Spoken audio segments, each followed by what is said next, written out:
Alright guys, we're gonna react to why Gordon Ramsay is always angry. Dude be angry. No, he's like Simon Cowell, he's real I guess. I don't know, let's check out the video guys. Yeah, lower the brightness a little. Go. Because of shows like Kitchen Nightmares and Hell's Kitchen, we know that Gordon Ramsay is kind of a jerk. Get out of my way. Get out of my... Anyone see these shows, man? These are interesting. This show is interesting, man. Way. Get out of my f***ing way. Come on, bro. Get out of my way! I'm not in your way! Go upstairs then! He won't tell me, he's got no balls.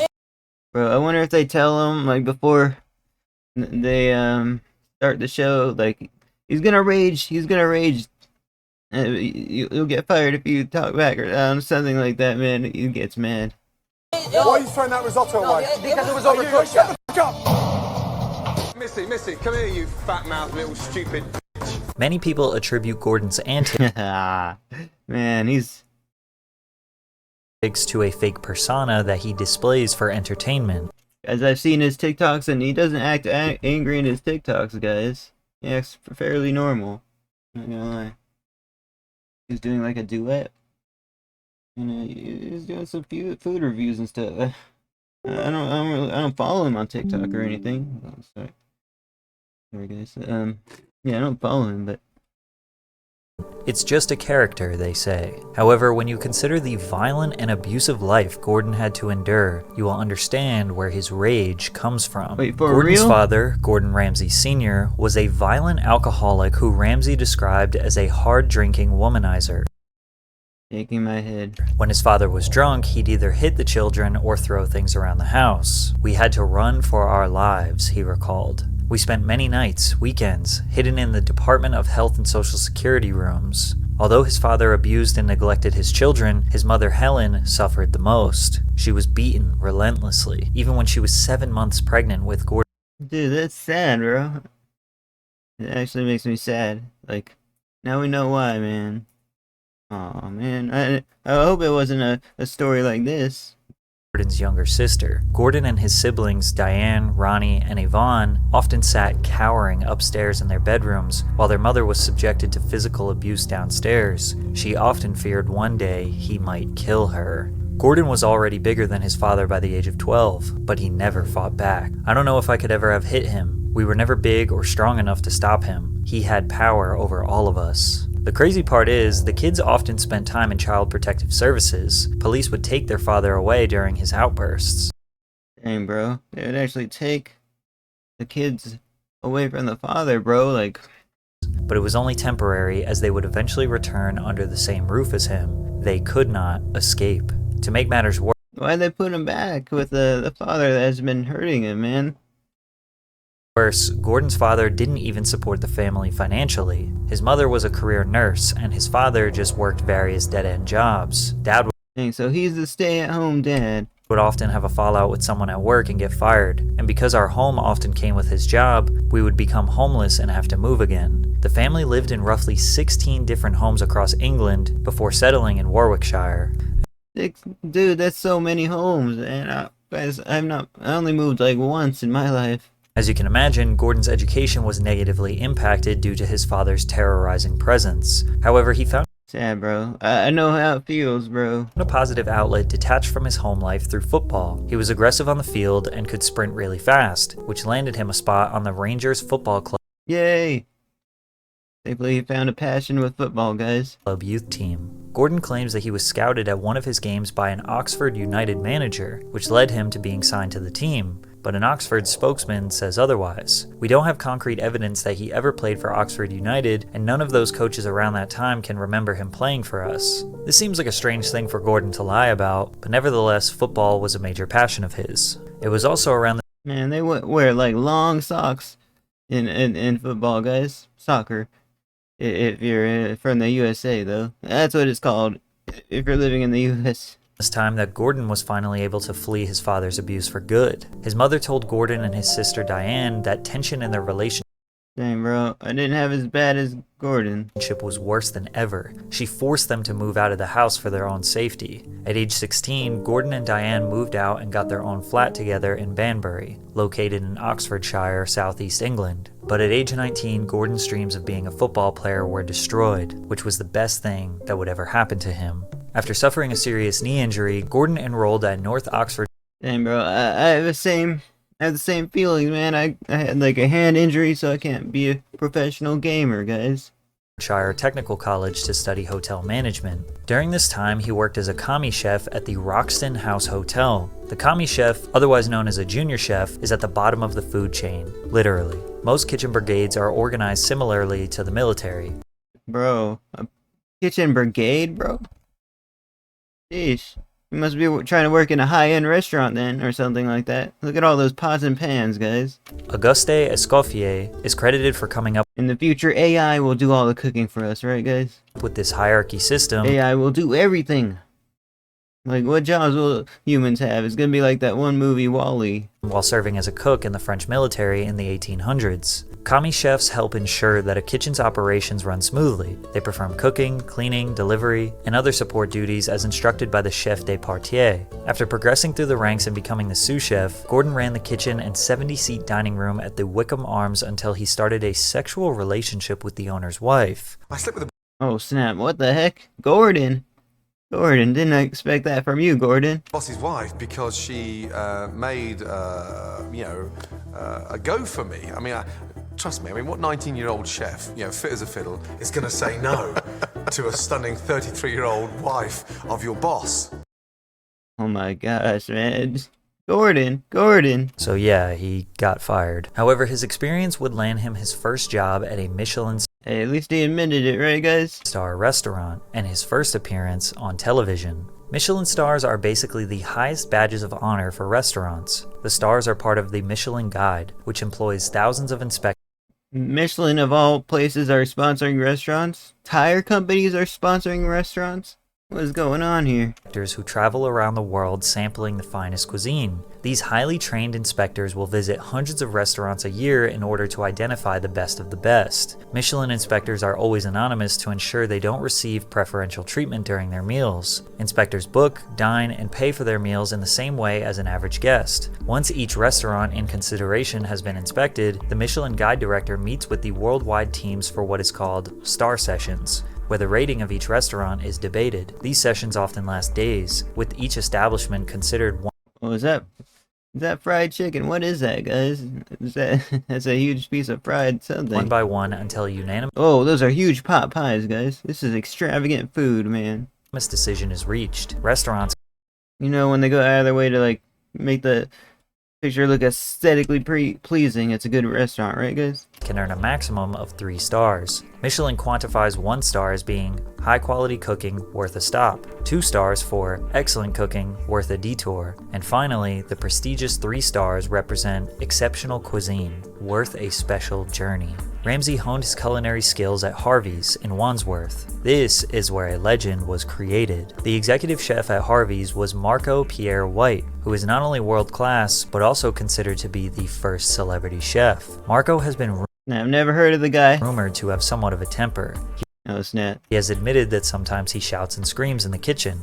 Gordon says that Marco was brutal, allegedly one night even making a young Gordon Ramsay cry. However, this side of him is rarely seen when the cameras are on. On TV, he's more of an intense savage that struck fear into you without saying or doing too much. No, I didn't make Gordon Ramsay cry. He made himself cry. That was his choice to cry. After Bro, what the heck? He said he didn't make Gordon working at Harvey's for 3 years, Ramsey became more equipped to handle the fast-paced and high-pressure trade of fine dining. He also probably learned that sometimes to run a kitchen you need to be aggressive, loud, and dominant. The Pretty much, you gotta show that you're the top dog there, right, guys? 1988 documentary Marco shows a behind-the-scenes look at the chaotic life in the kitchen. Gordon is seen multiple times throughout the documentary calm, listening, learning, and getting a taste for what it was like to be on the big screen. Sadly, his family was still suffering. Gordon's sister Diane decided to return home to live with their parents. One day, their father threw scalding hot milk over their mother, who was in Dude, what the heck? He boiled milk. Oh my gosh, dude. What's wrong with this dude? In bed, punching and dragging her downstairs. Diane got her mother to the hospital, where they were referred to Women's Aid, a charity in the United Kingdom aimed at ending domestic violence against women and children. The pair found refuge in one of the charity's shelters for 6 months and got help sorting out Helen's benefits. Her husband had never Finally she gets freedom given here. her any money, likely a tactic he used to ensure she would never leave. Helen and Diane went home to find the flat ransacked and a postcard on the mantelpiece warning, "One night when you're least expecting it, I'll come back and finish you all off." From that Dude. They let this guy do this all, man? Like, what the heck? I guess if she doesn't press charges, he can keep doing it. Like, what the heck, man? That should not be happening. I don't know, guys. moment onward, the It's just sad, bro. Sad that it happens. Ramsey family was finally free of Gordon James Sr. By his mid-20s, Gordon had already built a resume that would land him jobs working alongside world-class chefs in France, and then as head chef at La Tante Claire in Chelsea, a 3 Michelin star restaurant. However, Marco White would present something that would stamp Gordon's legacy permanently. In 1993, Marco offered Gordon a head chef position and a 10% share in the Rossmore. The restaurant was renamed Aubergine and achieved Michelin star status Bro, what is that? 14 months later. Oh, that looks like a good plate. I'd eat that. I'd eat that. I'd eat this one. I'd eat that one. I don't know what that is. I don't know what that is. Some of it looks like cheese, guys. Gordon's cooking was so highly sought after that the restaurant had a waiting list of up to 6 months and bills Oh my gosh. averaging about 75 euros per person. By 1997, Aubergine won its 2nd Michelin star. Despite the restaurant's success, a dispute began between Ramsey and the business owners, who wanted to expand and turn Aubergine into a chain restaurant. Gordon didn't feel he could duplicate his cooking as a formulaic concept like most chain restaurants do. After many years of disagreements and legal battles, Ramsey announced his departure and handed in his notice. The entire staff And he worked there for years, guys. at the restaurant followed Gordon and participated in a walkout. Ramsey later referred to it as Black Friday. He described the decision Bro, it's not no sale. Why do you call it that? to set out on his own as the most important day of my entire cooking career, the most important decision of my life. Gordon decided to That's cool. That's cool. Leave the big, greedy corporations. purchase and open his own restaurant called Restaurant Gordon Ramsay in Chelsea in 1998. The journey of opening his business venture paired with a television Dude, Ramsey's boiling point. Oh my gosh. Look at it. That's a face of a savage right there, right, guys? documentary series called Boiling Point. The series only had 5 episodes, but gave viewers a raw, behind-the-scenes look at Ramsey and his element. Along with his cooking methods and expertise, he tried to impress food critics in hopes of a 3rd Michelin star. Although the series was short-lived, Ramsey's vulgar language and hostile nature were on full display, and he quickly became known for his loud mouth and short temper in the kitchen. This guy got fired for drinking water. Standing in front of the fucking glass, drinking fucking water. In front of all the customers. Fuck off. Seriously, for water, bro? Come on now. But even He's trying to make a he's trying to do it for television, I think, guys. with these explosive moments, it still feels tame compared to what would come many years later. After establishing his first restaurant, Ramsey expanded and opened several restaurants across the United Kingdom. He earned his 3rd Michelin star in 2001. Oh, we finally got it. He finally got it, guys. He was trying the hardest to get it. That's a dream right there, man. He completed his dream. Making him the first Scottish chef to achieve the feat and securing him a lifelong legacy at the age of 35. His 2nd TV show portrayed Gordon in a much more genuine and humble way. Ramsey's Kitchen Nightmares was a 2004 show where Gordon visited failing restaurants and helped to improve Guys, I kind of grew up watching this guy, not gonna lie. the establishments in just 1 week. He then revisited the restaurants months later to see how each business fared in his absence. Kitchen Nightmares was a huge commercial hit. Ramsey initially came off as quite relatable. He was very candid but still supportive in a positive manner and genuinely wanted to see businesses succeed. He used his time wisely, learning the staff's strengths and weaknesses and the town's culture surrounding each restaurant. That's nice. Like seeing Gordon in this light, you know?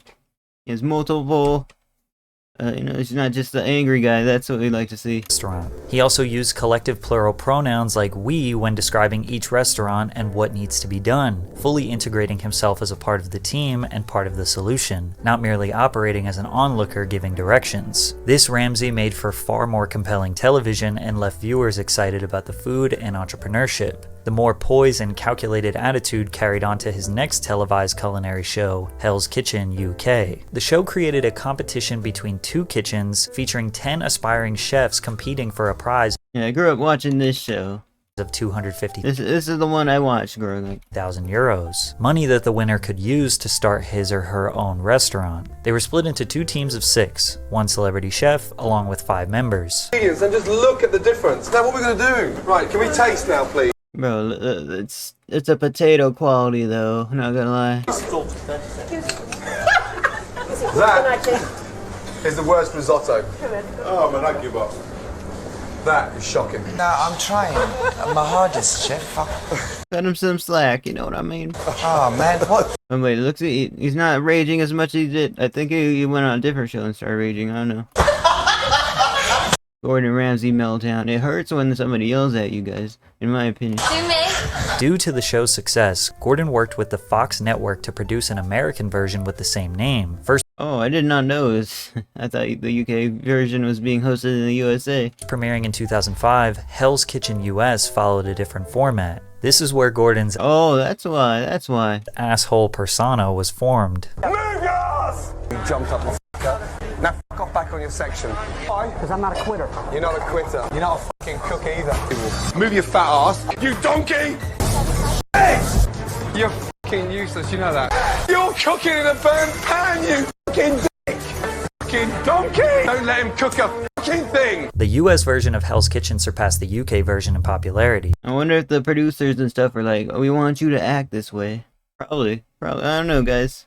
Interesting, man. The show was significantly more dramatic than any of Gordon's UK shows, with the addition of loud sound effects, dramatic music, rapid jump cuts, and exaggerated drama. Your special has now become not very special, thanks to Dick Face there. Hurry up, Giovanni! Yeah, but I'm not Dick Face, chef. Yeah, say that again? I said I'm not Dick Face, Yeah, you're chef. pissed, are you? I'm not. Look at me, look Oh, snap, bro. at me in the eyes! Not as pissed as I am! You fucking are! Donkey! It became so Dude. That's too much, man. Scripted, bro, scripted. excessive that people online started accusing the producers of staging fake drama for more entertaining television. People also claimed that the editors use editing techniques to make certain contestants appear as poor performers to justify their elimination later. The most obvious example was the case of Amanda Tech Moore, who you can clearly see cooking here, but the only problem is that she was eliminated 3 episodes earlier. Essentially, they're using old footage of contestants, for example, Gordon yelling at someone in episode 1, to justify their elimination in episode 10, even if they didn't do anything wrong that What the heck? day, since the show is not premiering live and viewers wouldn't be able to notice the difference. Another major controversy Sad, bro. Somebody noticed that. What the heck? It doesn't take that long to notice if you're a huge fan of the show. in regards to the show being staged occurred when contestant Joseph Tinley from season 6, during one elimination round, angrily confronted Ramsey, challenging him to a fight before being escorted off the set. You want a f***ing jacket? You want to talk some shit? Dang, I thought somebody was gonna do something like that, man. Let's go step outside, motherfucker. I ain't here for that, dog. The incident drew criticism from viewers suggesting the scene was potentially fake and conducted to add more drama and tension to the show to increase viewer interest. Guys, I can't tell if it's fake or not. However, it was this tumultuous persona that may have ruined his UK television presence. Okay, this was asked for, well done, and this person is sending it back. And let me just tell you something. You know, in terms of well done, look, we praised it. What is that? That's well done. That is well done, so stop bringing me shit! What about this, Gordon? That is well done! What about this? It's well done!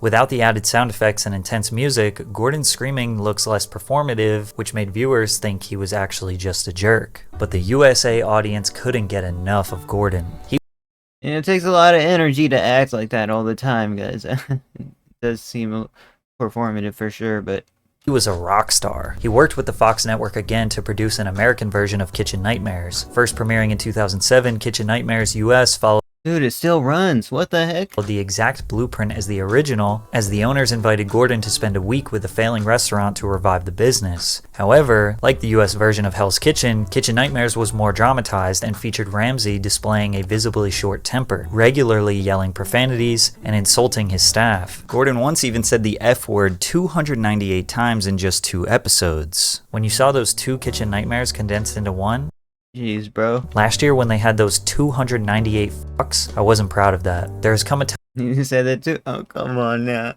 time when, at the age of 43, I'm getting a bit tired of the foul-mouthed bully chef. In that same interview, Ramsey was adamant in his refusal That's why we see a different side of him on TikTok, guys.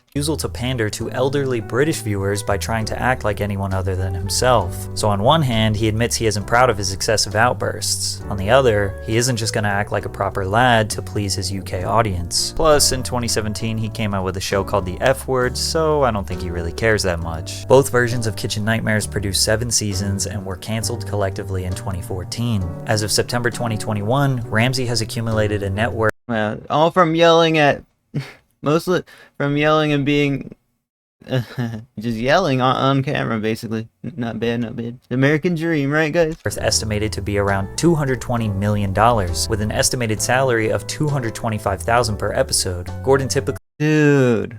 earns roughly $45 million per year from his media and restaurant business. His shows account for more than 75 hours of programming and more than $150 million in ad sales for Fox. With restaurants in the UK, US, France, Italy, China, South Korea, and Qatar, his empire has expanded on a global scale. Evidently, being a Well, he did actually end up making a chain restaurant then. dickhead pays pretty well. Just needed to go on TV to But Gordon is also change his mind, I guess. able to act like this because he has started at the very bottom and grinded for decades mastering his craft. These days you could see him on TikTok telling people how terrible their cooking is. Oh, never mind. He's telling them how terrible it is on TikTok as well. Whether his rage comes from his father's abuse or from the perspective of a passionate teacher wanting his pupils to learn, it never gets old seeing Gordon Ramsay absolutely destroy someone's cooking. Bro is a savage. Check out Patrick CC in the description. I'll see you next video. Peace out, everyone.